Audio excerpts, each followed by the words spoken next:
अस्सलाम वालेकुम स्टूडेंट्स। आज का जो हमारा टॉपिक है वह क्रोनिक डायरिया। हम इसमें जो है सबसे पहले सिनेरियो इसका पढ़ते हैं। तो इसमें क्या है बेटे, उसने बताया हुआ है कि 3 साल का एक बच्चा है जो फेलियर टू थ्राइव है, उसका वेट गेन नहीं हो रहा, क्रोनिक डायरिया के साथ उसने रिप्रेजेंट किया है और उसको बहुत ज़्यादा फ्रीक्वेंट लूज टूल्स की हिस्ट्री है उसमें, और एब्डोमिनल डिस्टेंशन की हिस्ट्री है, फीवर वगैरह नहीं है, जॉन्डिस भी नहीं है, साइटिस भी नहीं है, हेपेटोस्प्लीनोमेगाली भी नहीं है, सीबीसी भी उसका नॉर्मल है।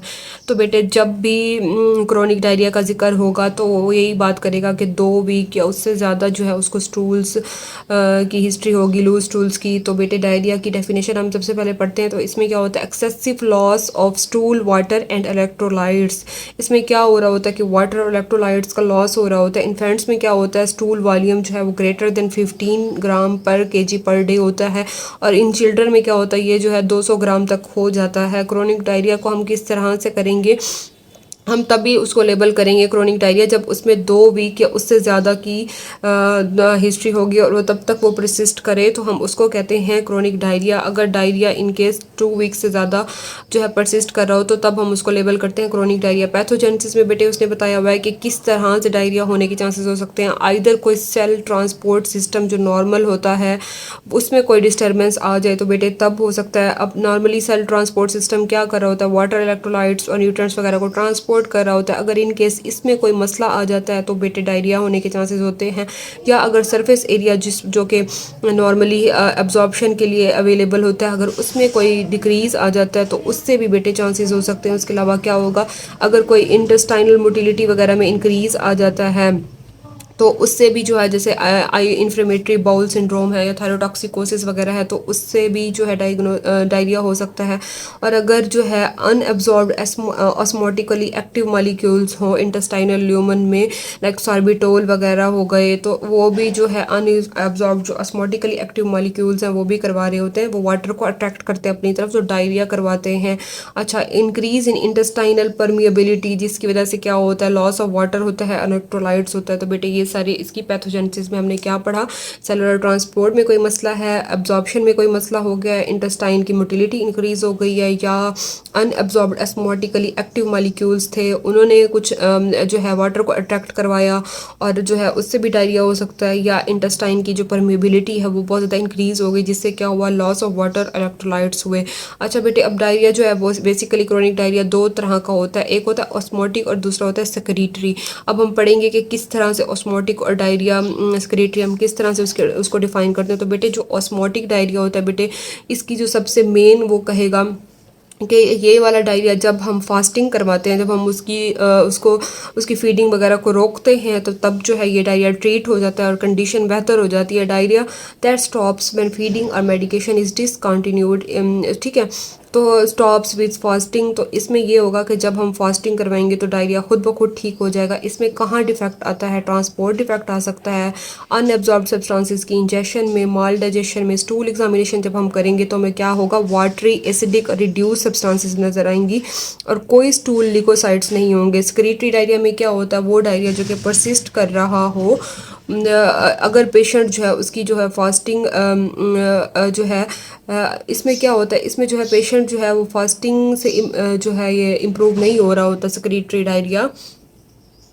बेटे इस डायरिया में, जो सेक्रेटरी डायरिया में जो है, अगर फास्टिंग करवा भी दें तो कोई इफेक्ट नहीं आता पेशेंट की कंडीशन में, और इसमें भी वही एब्जॉर्प्शन में ही मसला आ रहा होता है और स्टूल एग्जामिनेशन में जो है नॉर्मल ऑस्मोलैलिटी होती है। इसमें हमने पढ़ा था कि इंक्रीज्ड ऑस्मोलैलिटी हो रही है और आइन गैप भी जो है वो 100 से ज़्यादा हो रहा है। इसमें जो है लेस से 100 से, और कोई स्टूल नहीं है लिकोसाइड्स पे। तो इसकी बेटे काजेज़ क्या क्या हो सकती हैं ऑस्मोटिक डायरिया और सेक्रेटरी डायरिया की, ये भी हम डिस्कस कर लेते हैं।